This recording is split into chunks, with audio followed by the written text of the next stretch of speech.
Condition తెలిసే ఉంటుందిగా. నీ మేనల్లుడు బ్రతకాలంటే నీ గొంతు పగిలేలా ఊరు ప్రతిధ్వనించేలా నా తల్లి పతివ్రత అని చెప్పు.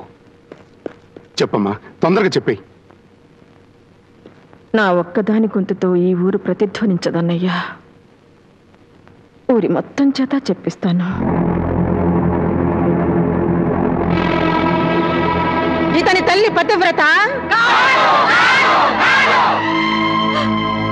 ఇతని తల్లి ఊళ్ళోకి వస్తే మీరంతా ఏం చేస్తారు?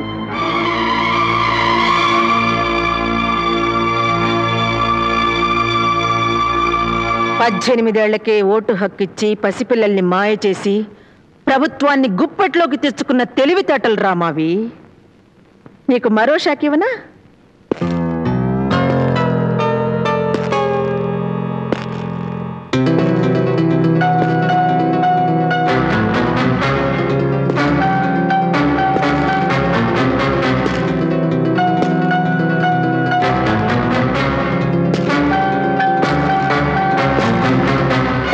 ఏళ్ల క్రితం నీ తల్లి తన్ని పొడిచి నీ తాతను తీసుకుని పారిపోయింది. ఆ నేరం మీద ఇప్పుడు సంకెళ్ళు వేయిస్తాను. ఇన్స్పెక్టర్,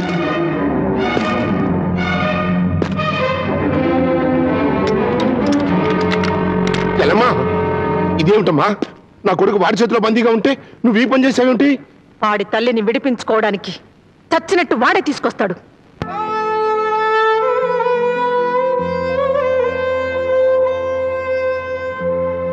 రాజ్యలక్ష్మి ఎక్కడా? అదిగో. నీ పేరేంటే? భిక్షపతి అండి. 20 ఏళ్ల క్రితం నువ్వేం చూసావురా? ఆ రాజ్యలక్ష్మి తను ప్రేమించిన సూర్యాన్ని పొడి చంపేసిందండి. నీ పేరేంట్రా? కోట్లింగం అండి. ఏం చెప్తారా కోర్టులో? రాజలక్ష్మి గారు తన దేశంలో పొడిచి పారిపోవడం నా కళ్ళారా చూశానండి. డబ్బుక్క కుర్తుపడి అబద్ధం చెప్తున్నావు. అయ్యి బాబు, నాకేం తెలదండి. అలా నీ లాయర్ గారు చెప్పమంటే చెప్పానండి. కోర్టులో ఇలాగే చెప్తే మమ్మల్ని కూడా జైల్లో పెడతారు. పోతలకి ఏ సాక్ష్యం తీసుకొచ్చావయ్యా? ఇది మినిస్టర్ గారు పర్సనల్ కేసు. పోయిందంటే మన ఉద్యోగాలు ఓడిపోతుంది. నేను కోర్టుకు తీసుకెళ్లి ట్రైనింగ్ ఇస్తాగా, మీరేం కంగారు పడకండి. ఇదిగో ఫైలు, పదండి అయ్యా. రాజ్యలక్ష్మి, రేపు కోర్టులో సీను ఇలాగే ఉంటది. Bail papers. బాబు, బాబు,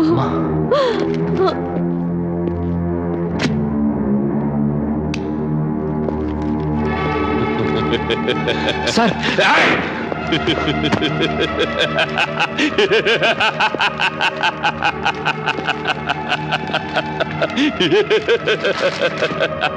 బెయిల్ పేపర్స్ తగలబెట్టారేమిటి? బెయిల్ పేపర్సా? నువ్వు నాకెప్పుడు ఇచ్చావు? అమ్మో, నన్నే కొట్టావా? కొట్టానా? నేనెప్పుడు కొట్టాను?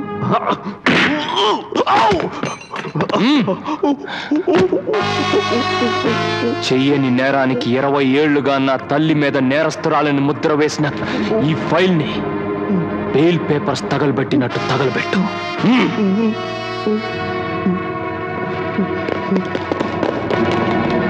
తగలబెట్టు.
ఇక్కడే ఉంటారు, వెతకండి. డామ్ ఇట్, నా చేతుల్లోంచి తప్పించుకుంటారా?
దిగరా.